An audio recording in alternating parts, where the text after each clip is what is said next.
Okay, all right. Good morning, ladies and gentlemen. May I have attention, please? All quiet, please. Thank you. Go ahead, open up your notes. We're going to be continuing looking at Brazil in the Cold War. Brazil in the Cold War. And then I will give you notes from episode 18 from the CNN Cold War video, looking at Guatemala and then also looking at Chile in detail. And those are very good examples of how we've already talked about before, what matters most as far as during the Cold War to most of our US presidents and so forth, what matters most about a Latin American government's position, whether they're democratic or not, or whether they support us in the Cold War. What matters most? Whether they support us, yeah. I mean, and actually it gets really problematic. We'll be focusing on that issue again today because it opens us to charges of hypocrisy. Don't you hate it when somebody says, don't, and then they go ahead and do it anyway? And I may have been reading about it. It's like, good grief, we're in this whole thing. Did she give you a tardy excuse? You can get one later, and then I'll mark you not tardy. But not right now. Just sit in a chair. That's fine. Yeah. You feel like Mao? No, you don't. Yeah. You feel like, what was it, Forrest Gump when he gets on the bus the first day? This taken. This seat's taken. Don't worry. There's a seat right next. There's an open seat right next. You guys, do you get that film reference? Who lets Forrest Gump sit next to her? The girl. She has a name. Jenny. Yes, that's right. Jenny. Right? He named a boat after her. And then another boat, I think. Wasn't there like a whole fleet of Jennies? Yes. Jenny. Yeah. Jenny. Life is like a box of chocolates. You never know what you're going to get, right? For sure. Shh. Shh. Mom always told me, stupid is as stupid does. Right? Anyway. Huh? Sure. Yeah, no, it's like, yeah, that's fine. Yeah, no, it's very focused. It's almost like you're like right next to the camera. Nobody can see you, but they can all hear you, okay, or hear me. So here's the deal. Obviously, we'll be here tomorrow, and you need to, obviously, we're going to be continuing on with this. We'll be probably in the video and so forth. We're wrapping up this unit very fast, okay? But I'm not giving you the test on it before the break, obviously. And I'm not going to give it to you the very first day after the break, because that would be really tough, wouldn't it? How about the second day after the break? Which is kind of weird, because the first day after the break is Monday the 4th, which is the weird new Monday thing, where nobody actually comes to school. But you have things to do. What are you going to be doing in my class? Getting ready for the test, okay, on the Monday. And then on the 5th, when you come in here, if we have to wrap up pieces and so forth, we will. And although I don't know if we really will have much of that, we're going to review. Because it's a big stinking test that's coming up for you. And when is the test? The 6th. You need to be here on the 6th to take the test. Don't care whether it's a blue, don't care whether it's a green. Come here on that day, because otherwise what we're going to be doing like on the 7th, we're going to start our next unit. Yeah, so we're going to start Cold War Part 3 of 3. And we'll keep doing that until we wrap that up. And then, genocide in the Balkans and Rwanda. And then, McKinley, review and practice for the IB exam for history. Got that? Yes. And whether you're taking the IB exam or not, you're going to be doing all of that, those exercises, the essays over and over and over and over again to get you guys totally calibrated so that when May comes along, you guys got it, right? And all the juniors are hoping they're going to be in the same boat you're going to be in, as in they have to take like two less essays. I don't know how it's going to be. Yeah, I mean, they're being impacted right now as far as their IB preparation, because everything's kind of, it's a little bit kind of weird that way. Okay, so print out your final IBIAs, right? Awesome. And you guys, do you have your candidate numbers yet? Okay. So somebody was asking me about that, and the answer is, I mean, because they're like, should I put my name on here and so forth? I mean, you can go ahead and put it in there right now. And I will be grading them for my purposes and for your grade for this semester. I'm also going to be giving them an IB score, like out of 25 points. And I will be submitting all of those via Miss Holiday to IB, and they'll look at those, and they'll go, oh, that's really interesting. Give me a copy of this one, this one, this one, this one, this one, this one, that one. Some from the top, some from the bottom, some from in between. And at that point, then, I will go to you, and if you haven't done so already to figure out your candidate number, we'll change like your front cover to take out your name and put in your candidate number instead. Okay? And then we'll ship that off to IB electronically. So do you think possibly after we turn it in tomorrow, we could still make changes? So like, if you were to read, I mean, you did say it, Don't count on that. I'm just saying like. I mean, if it's an obvious one like, oh, I left out like every third word, I mean, no, I mean, that would just be too weird. But I mean, if it's like some technically kind of thing, because, yeah, you want to, I mean, and this actually works out best for you. You want to wrap this thing up, and this is why we've got this as a due date for you. We wrap it up, we got it done, and then you turn your attention onto the umpteen million other things you need to do with respect to IB and all your classes and just your life, okay? So we'll wrap this one up, and you guys are in good shape here, because I've had conversations with all of you about your papers, and they've all gotten to a good spot, so that really at this point there just needs to be refinement. And you've got 24 hours left to get those refined. Okay? Uh-huh. Well, a little bit more than 24 hours. But I mean, you're going to be here, so, you know, tomorrow. Like some of the the blue day, like juniors and so forth, I got some of those turned in, but there are other ones that are like, oh, we got 2 tests today and so forth. And can we just like drive it by tomorrow at school? I'm like, yeah, you know, because you're not coming to school tomorrow anyway. Right? Your guys are the ones that are like here every day, mostly. Okay. I don't know. You look around and you make a determination. This is the most I've actually seen today. Yeah.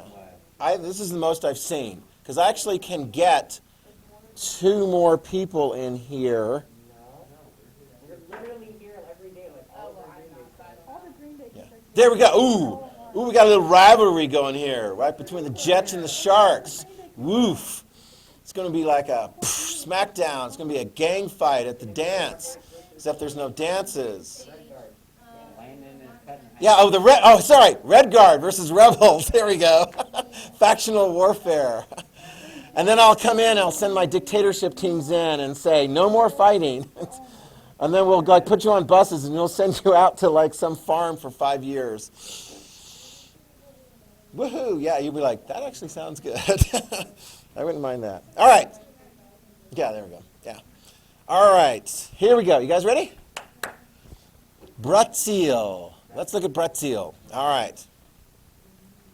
Some interesting things are going to happen in Brazil during this time period in the midst of the Cold War, in this sort of central chunk of the Cold War. All right. We start out, we're going to talk about several different Brazilian leaders. And I think on this one, my apologies, I don't think I wrote down the names of these guys, did I? No. Oh, bad, Mr. Hanson, bad. Well, there they are on the screen, really big. So you're going to need to write down the names as we go through these guys. To start out, in 1961, we have a president of Brazil, okay? His name is Genio Quadros. And on the face of it, he's like a conservative Brazilian politician and so forth. Which, you know, if they're relatively conservative when it comes to Brazilian politics, is that good enough with respect to the United States of America? No. The United States of America is not really thrilled with this particular politician because this particular politician, head of Brazil, is having friendly relationship with Cuba. Raise your hand if you can tell me, who is this man here that is like smiling and shaking hands with the Brazilian president? Well, if you're not really sure who is who, this is the Brazilian president. This guy is not Castro. He's not the son. No, I don't know who the son's. The son is. He's the guy on all the T-shirts. Who is it? Oh, the military guy. Yeah, they're all military guys. I mean, they all fought for what? Who? Guevara. Che. It's Che. Write it down. Che Guevara. Che. Right? Remember Che? C-H-E. Okay. And then Guevara. I don't know. G-U-E-V-A-R-A. Guevara. I might have misspelled it. Did I get it right? All right, good. Che Guevara. So here he is. And so they're forming, write this down. The Brazilian government's forming a closer relationship with Cuba because they're like, hey, whatever, Cuba overthrew the previous regime. And so now, these guys are there and, oh, well, whatever, if they happen to be communists and so forth. Got it? So when the United States did their little Bay of Pigs thing and so forth, Brazil took the side of Cuba, the winners, yeah. And actually gave Che Guevara the highest honor, right? So he's got this nice little badgy thing and so forth going on there. So, yeah, that's going to be a little bit suspect for the United States is concerned. Because here's the deal. I mean, this is not an unserious thing. When Cuba became friends with the Soviet Union, did that potentially impact our national security? Yes, they put weapons, really like some of their best weapons, close up to us. We see this throughout the Cold War. The closer you get to the United States, the more we get a little bit nervous about it. Is it possible that Brazil, instead of just being like friendly with Cuba, that they might also become like a Soviet ally? Yes. It is possible, although it's an interesting thing, because Brazil ostensibly has elections. And so the Brazilian population can determine who's going to be the elected leader. Isn't that how they solve things? Like if we really don't like what's going on there, we just need to, I don't know, have Italian families write letters to their Italian relatives back in Italy to vote against the communists. Isn't that how we do things in the Cold War? That's how we do things sometimes. Do we actually resort to like some covert, like, skullduggery kind of stuff? I read something actually just during last period that was kind of interesting. Somebody was asking Vladimir Putin, the president of Russia, if they were responsible for the attempted killing twice of a Russian politician who was opposed to Putin.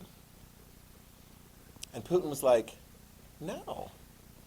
If we'd been behind that, we would have gotten it done. Which is sort of like, is that like I'm completely innocent? No, it's basically like, I'm competent, and if I'm going to get the job done and kill somebody in a surreptitious manner and poison them, then I will. Which is kind of a weird argument, because does it make Putin look like he's more likely that he is behind it or less likely? I don't know. It's kind of like, well, we would kill this person and this person and this person. If that person lived, then, I'm going to plead, that I had nothing to do with it. Right. It looked a little suspicious. It's kind of like, is he going to be punished by the Russian electorate for, like, saying something like that? Like, I'm just going to, like, take him out? What would American people do if some major politician was like, well, if that... I hope not.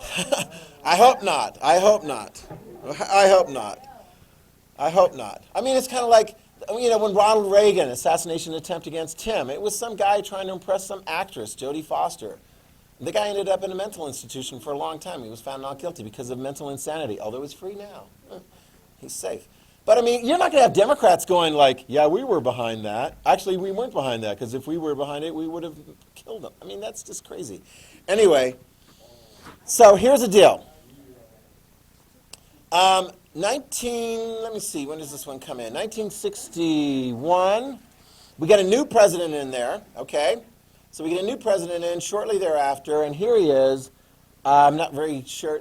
How would you pronounce that? Is it similar to like Spanish pronunciation? João Goulart? No? How would you pronounce that?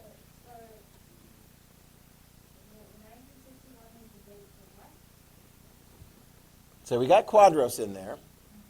And then, I'm looking at here, we have a new, same year, we're going to have a new president coming in, and the new president is Goulart. I'm sure I'm not pronouncing that correctly. Anybody want to give it a shot at correct Portuguese pronunciation?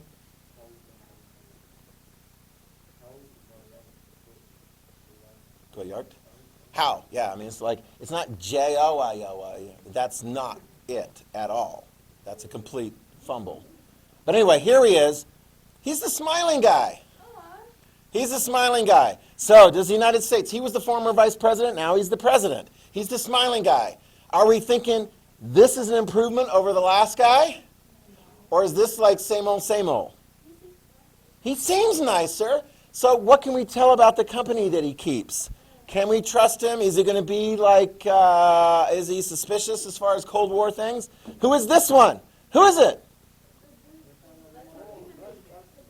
Is that the Cuban dude again? That's a different Cuban dude. Can't you tell Cuban dudes apart?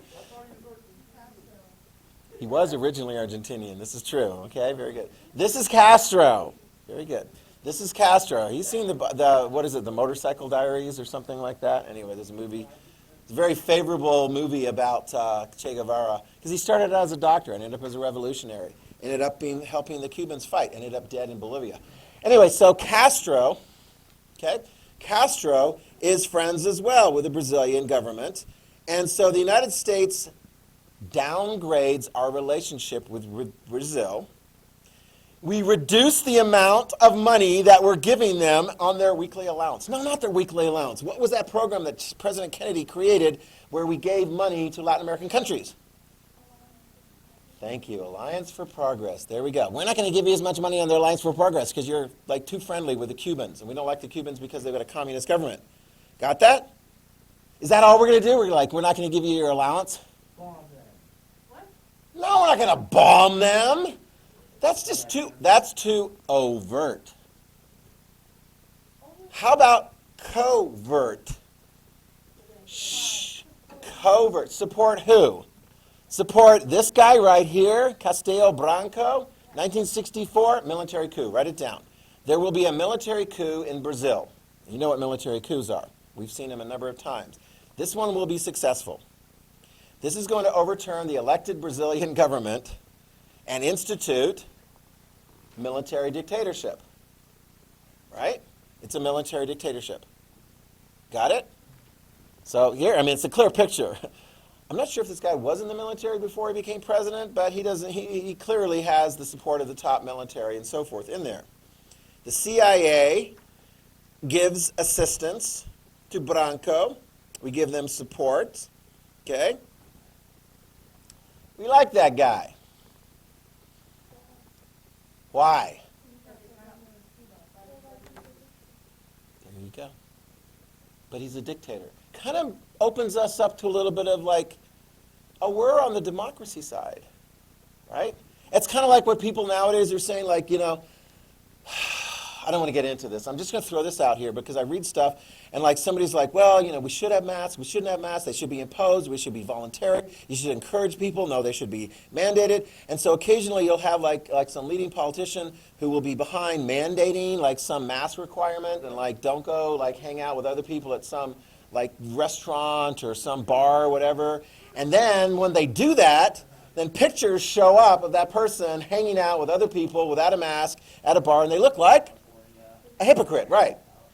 It's like you go through and like ding, ding, ding. Anyway, it's like, it's unnerving because I don't like doing this, you don't like doing this, but we all are trying to do this for our health and safety. So when we see hypocrisy, we get kind of upset about it. So this one's on us. We're for democracy, except when we don't like the democratic policies that are being followed by a particular government because then that gets in the way of our national security. We don't want to wake up all of a sudden and all of Latin America has become pro-communist governments. So we try to like, knock that down, knock that down. It kind of fits into the ends justify the means. But it also clouds the message because are we really super for democracy if we end up supporting military coups, overthrowing democratically elected governments? It gets complicated, right? And so we'll actually see that theme. And this is why like, when we get to episode number 18, of all the CNN Cold War videos, I think the producers leaned a little bit more to like, yeah, United States, you're all hypocritic. And sometimes they lean a little bit too much so. Anyway, we'll come to that in a moment. The next guy that's going to be in charge is from the same group of generals. Okay, so it's the same military dictatorship and so forth. He is former General Artur da Costa da Silva. He's a former general. Now he's in a suit coat, so we know he's a president now.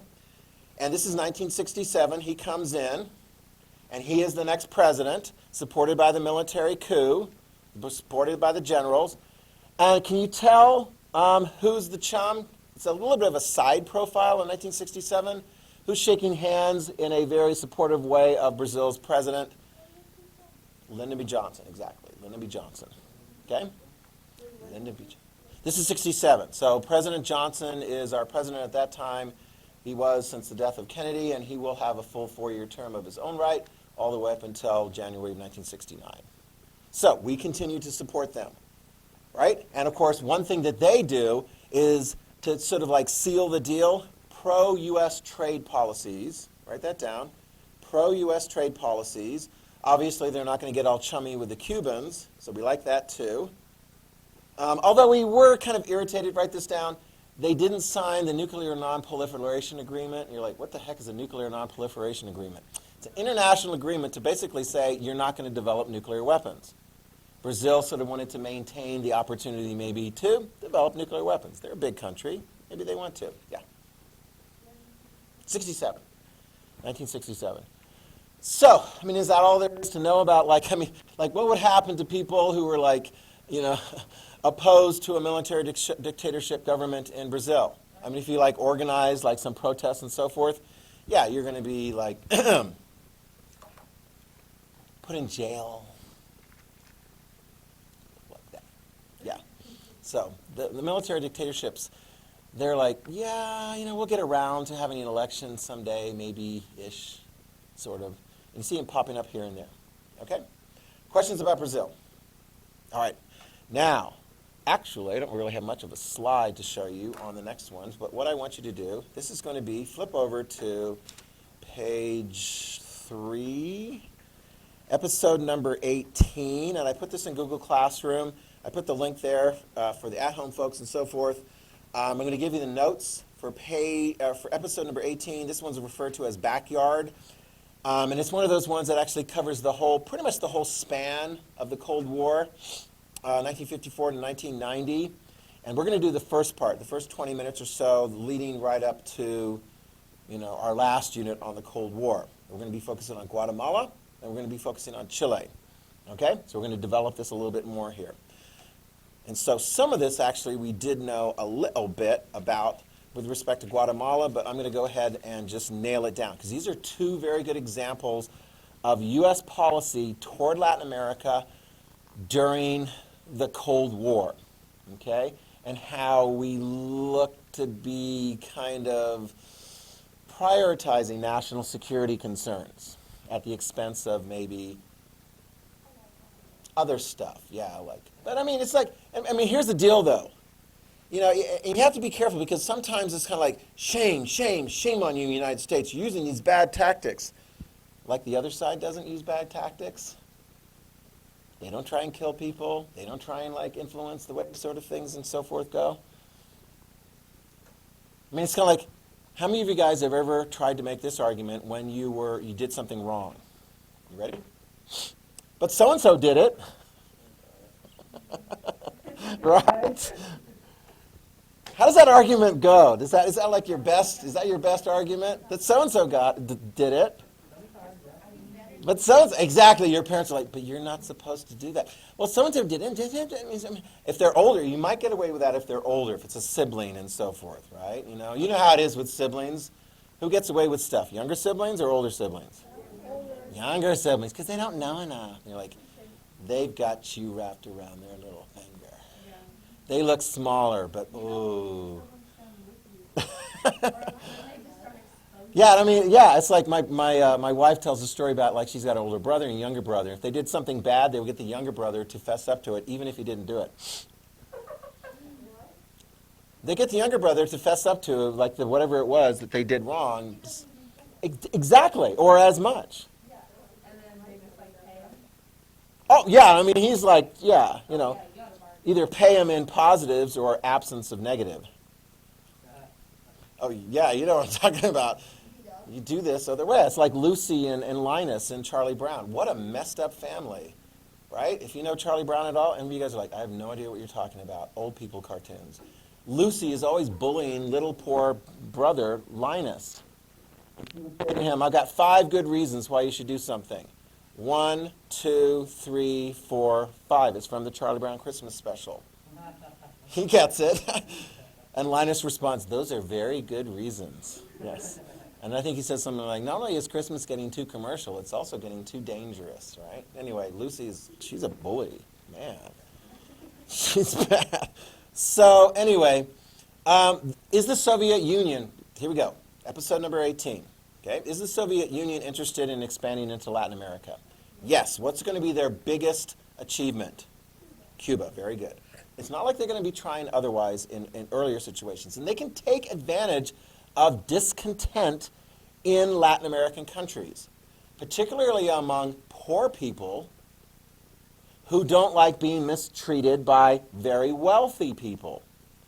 Are there very wealthy interests in Latin America that, say, for example, own a lot of land? Yes, you got some American companies. In fact, write this down. Here we go. Guatemala. What is the name of the United States business that owns lots of land, grows lots of bananas, and sells those bananas in the United States of America for a great deal of profit? Dole is one, I suppose. What's the one that jumps out? And I've got it in the handout, I think. Didn't I put it in the handout?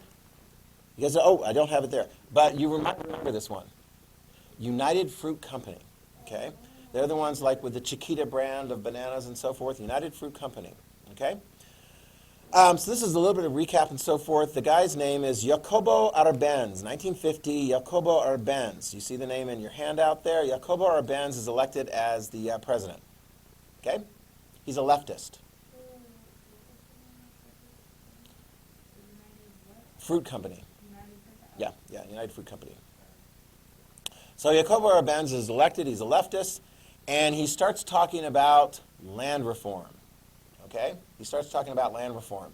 Take the land, either take it or buy it at whatever price from the big landowning companies, including United States companies like United Fruit Company, and then distribute it either to the poor people or, here's another one, the Soviets did this, nationalize it. Right? The government owns the land, takes the profits, we hope, distributes those profits and so forth among the people. Well, this is where Arbenz is coming from, and he actually nationalizes the land. Okay, so he takes the land away from like United Fruit Company and others and nationalizes it.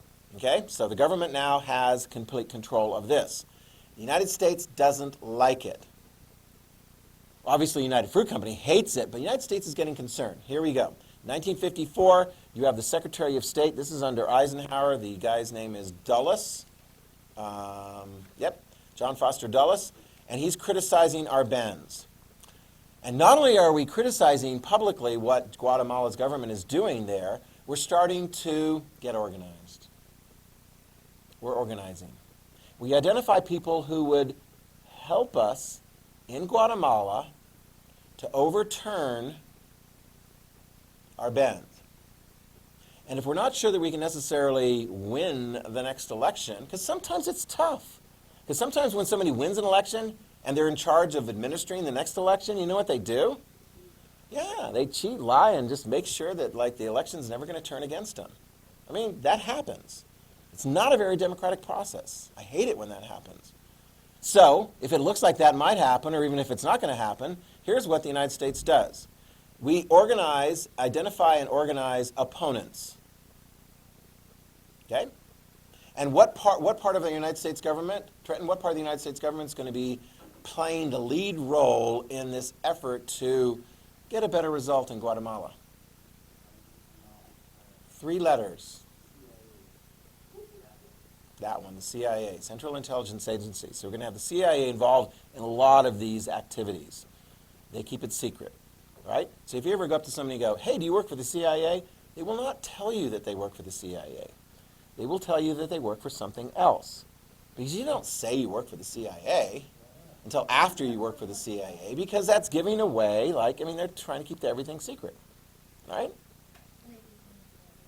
Yeah, so it's so they might work for, the State Department, which is in charge of foreign policy, and it allows you to work in the embassy and do all the other stuff that you're really doing. Yeah. Well, there you go. Yeah. Yeah, like an agent out in the field and so forth. Yeah, I mean, if you, yeah, I mean, that would be a difference.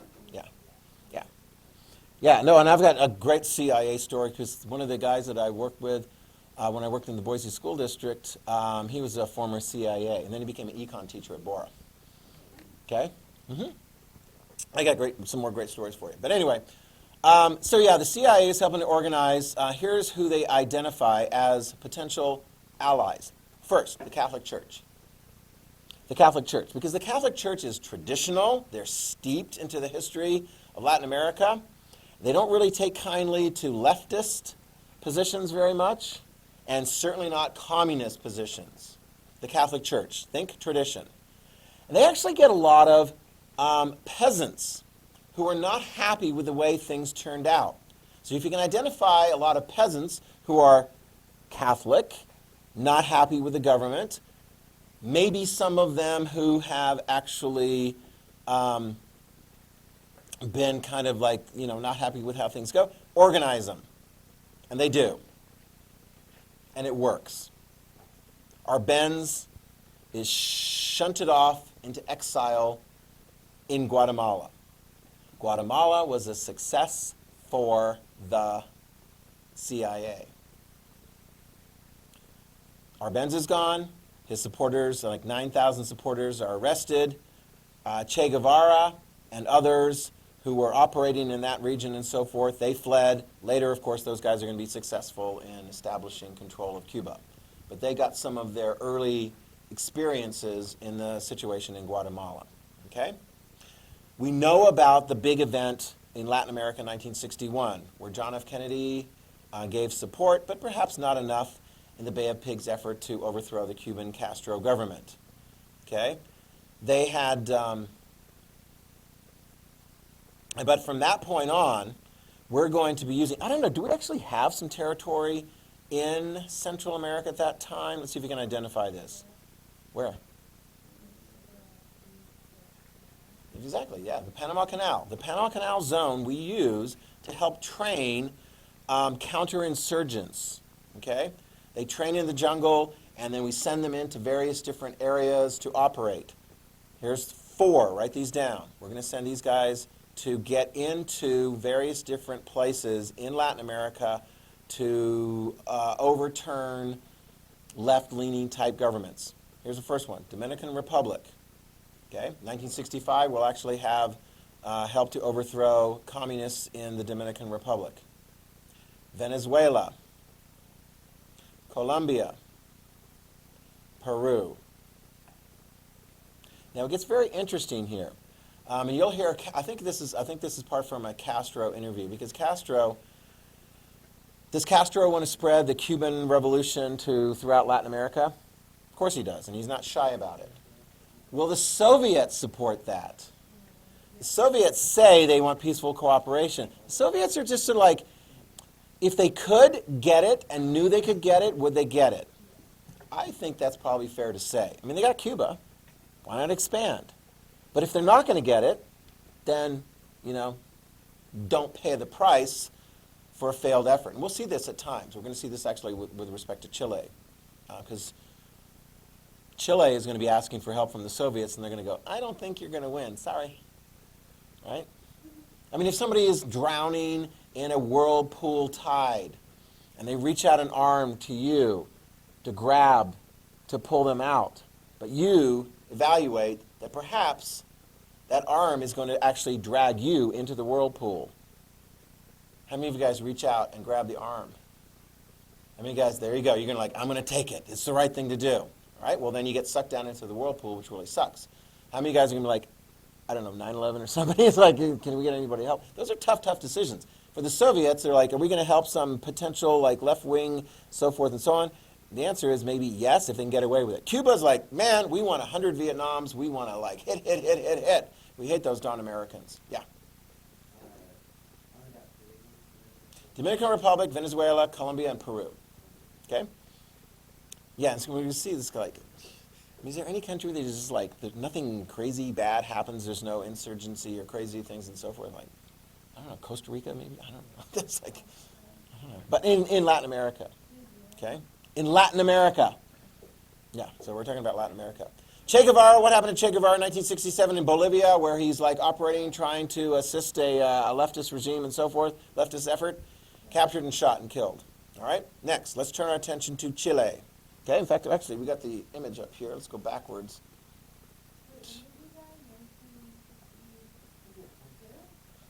67. There we go. There we go. That's as good.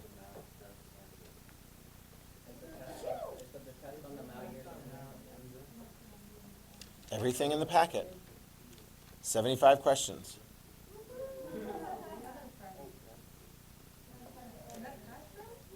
Yep. So here's the other thing. Yeah, we're back to we're gonna elaborate a little bit more in Chile, and then we'll I don't know if we'll actually get started on it. If we do, great. If not, we'll watch it next time, which will be great. Okay. Chile. The United States looks at Chile. What's the deal with Chile? Chile is, it's right here on the southwestern part of South America. So are we concerned about, the stationing of forward-based nuclear missiles in Chile? No, but it is on our side of the Atlantic Ocean. I mean, come on, So we are concerned about it. Actually, what would be, anybody know this? What is one of the economic factors in Chile? What is one of the big parts of their economy? Other stuff and you get out of the ground, gold and other minerals. Mining is a big deal. I don't know, you guys remember it was several years ago that there was a Chilean mine disaster and a bunch of Chilean miners were stuck deep into the ground? A comedian did something on it? It was like a tragic thing at the time. It was good because they ultimately got them all out, which was crazy because they were stuck deep in the earth for a long time. But they ultimately got them out. But a comedian did something on it? Well, I'm glad. Sounds like it was funny. Anyway, in Chile, the United States leans in favor of center right-wing political parties. Write that down. We like the center right-wing parties because we always get a little bit nervous about left-wing parties. Center right-wing parties. Okay? Because left-wing parties, if they go too far left, then they're going to be darn communists and so forth. Although some of our best allies in Europe have left-wing governments. France is going to have this left-wing government under François Mitterrand. And Reagan and him are going to get along really well. Why? Because they both hate the communists in the Soviet Union. Okay. But anyway, in Chile, there's a right-wing government, and they lose. That right-wing political party, the main political party, it's the same name, actually, as you have in Italy, and you have in a number of European countries. It's called the Christian Democrats. Christian Democrats. The winner of that election in 1970, heading up a leftist coalition, is Salvador Allende. Okay? Salvador Allende is the new Chilean president elected in 1970. Okay? The United States is worried about that. Our businesses are worried, right, because of the Marxist influence in Chile. One of their top generals, you see the name General Rene Schneider? We suspect him. It's really interesting because here's a general, and you're like, generals usually are right-wing and they're willing to jump in there and do a military coup. But this general actually was a left-leaning general. And he liked some of the things that were going on as far as left-type orientation. Schneider. It's interesting. Yep, Rene Schneider. You see his name there? Yep, Rene Schneider. Okay? We don't have to talk about too many different names there that you haven't heard of before, but Rene Schneider. The CIA is telling the President of the United States and so forth, this Schneider guy, he's not really good. I wonder if we can help sort of move things along. Because what they're really afraid of, this is the deal. Mining. Copper, and let me see what other kinds of things. Particularly copper, and minerals. Because a lot of U.S. mining companies own and operate in Latin American countries and other parts of the world. And Allende is too much of that money, the profits are going out of the country. Raise your hand if you can tell me. What could a leader like Allende do? And he actually does. He's going to institute land reform too, all right? So we got the land reform part. So he's going to distribute land as far as agriculture. Yes. What is it called? Nationalize. That's the key word. Nationalize. What happens when a government nationalizes businesses, foreign-owned businesses that are operating in their own country. They get kicked out, and who owns the company then? The national government. Okay? Do you remember when Mexico did that? They nationalized the oil industry. Although, why didn't the United States like immediately send in the military and so forth? Because they paid us for it. Yeah, I mean, they paid us for it. So, but the businesses don't like that. He's like nationalizing the copper industry, which had been under U.S. business control. Peasants are seizing the land. The government under Allende is putting more and more of the economy under state control. Okay? And then, November 1971, Castro arrives. And he's like, hey, we like you, Allende. And Allende's like, sure, you know, I seem to like you guys too. Then things start getting really interesting. Trucking companies organize a strike. No, not the truckers, the trucking companies. They're concerned that maybe the trucking companies are going to be nationalized and so forth. They don't like the way things are going, and so they're using their ability to like shut down the Chilean economy. They go on strike. They put a lot of pressure on Allende. 1971. Okay? And so this is going on. And so Allende's like, man, I'm not getting any help. And of course, the Americans are not giving bearing support. Who was in charge of American foreign policy at that time? 1971. Nixon. All right, so Nixon's looking and he's like, I don't like Allende. I don't like what he's doing. And of course, Allende's looking around going, I'm not getting any help from the United States of America. They're talking smack to me. So he tries to get closer to and get support from the Soviet Union. So he's trying to get support from the Soviet Union. Which, does that make Nixon's suspicions go away, or does he become more sus of what Allende is doing? More sus. There you go. More sus. He's like, I think this Allende is going to just go like completely communist. So what do? What can we do? I don't know. Well, we had actually gotten, oh, by the way, I forgot to mention what happened to Schneider. Schneider dead. We didn't kill him. We just kind of encouraged somebody else to kill him. All right?